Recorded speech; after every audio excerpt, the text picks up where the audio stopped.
मे 2026 रोजी शनिवार, शनी अमावस्या. शनी अमावस्या म्हणजेच भगवान शनिदेवांच्या पूजनाचा हा दिवस. या दिवशी शनिदेवांची केलेली सेवा ही पितरांना प्राप्त होते, म्हणजेच पूर्वजांचे आशीर्वाद मिळवण्यासाठी आणि आपली सर्व अडलेली प्रलंबित कामे तसेच विविध कार्य घरामधील नोकरी, व्यवसाय, घर बांधणे किंवा मुलांच्या लग्नातील अडथळे आपण शनी अमावस्येला केलेल्या सेवेने दूर करू शकतो. तर म्हणजे वेगवेगळ्या कामांमध्ये ज्या अडचणी येतात, आपली महत्त्वाची अडलेली कामे सतत अडलेलीच राहतात, दूर होत नाहीत आणि आपल्याला विविध गोष्टी, विविध अडचणी दूर करण्यासाठी काही मार्ग सापडत नाही. अशा वेळी आपण म्हणतो साडेसाती आहे किंवा शनीची अवदशा आपल्यावर आहे आणि आज शनिदेवांची पूजन करून, शनिदेवांची सेवा करून आपल्याला हीच शनीची साडेसाती दूर करण्याची एक नामी संधी प्राप्त झालेली आहे.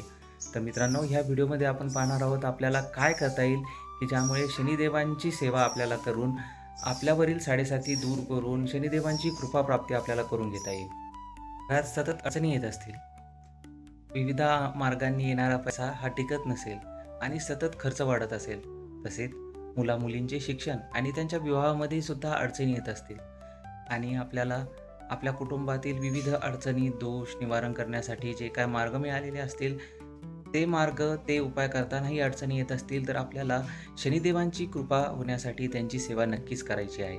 यासाठी आज शनिवार 16 मे 2026 रोजी आपल्याला शनिदेवांच्या मंदिरात जाऊन त्या ठिकाणी त्यांना फुले, रुईचे फूल, त्याच्यासोबत काळी मोहरी आणि तेल अर्पण करायचे आहे. यासोबत श्री शनेश्वराय नमः हा या अतिशय प्रभावी आणि पॉवरफुल अशा मंत्राचा आपल्याला जप करायचा आहे आणि शनिदेवांना आपल्यावरील साडेसाती, आपल्यावरील आलेले संकट आणि आपल्यावर आलेले हे जे दुष्टचक्र आहे ते निवारण करण्याची आपल्याला शनिदेवांना विनंती करायची आहे.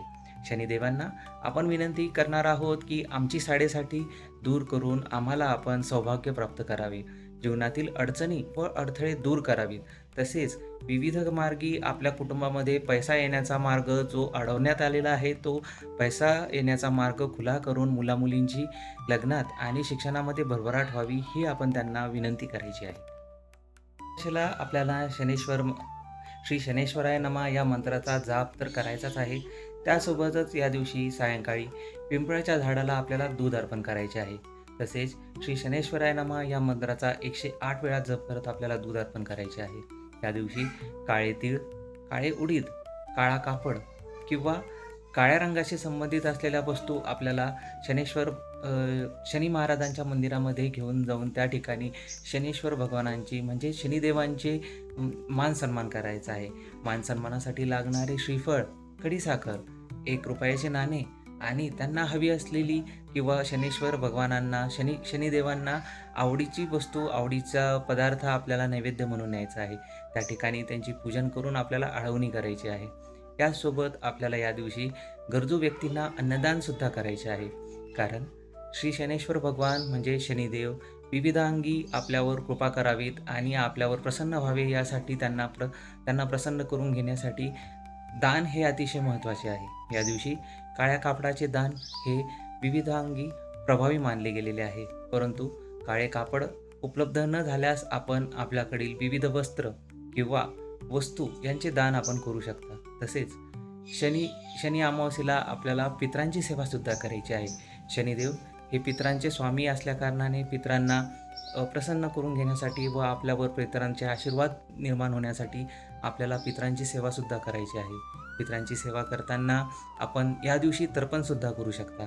तर काळे तीळ व पाणी याद्वारे आपण पितृतर्पणसुद्धा करू शकता, जे शनिदेवांच्या कृपेने आपल्या पितरांना लाभेल आणि पितरांची कृपा आपल्यावर होईल. तर मित्रांनो, व्हिडिओ आवडल्यास व्हिडिओला नक्कीच लाईक करा आणि आपल्या मित्रपरिवारासोबत आणि कुटुंबासोबत सुद्धा शेअर करा, जेणेकरून ते शनी अमावस्येला आपल्या परिवारांनी या शनी अमावस्येला ही सेवा करावी.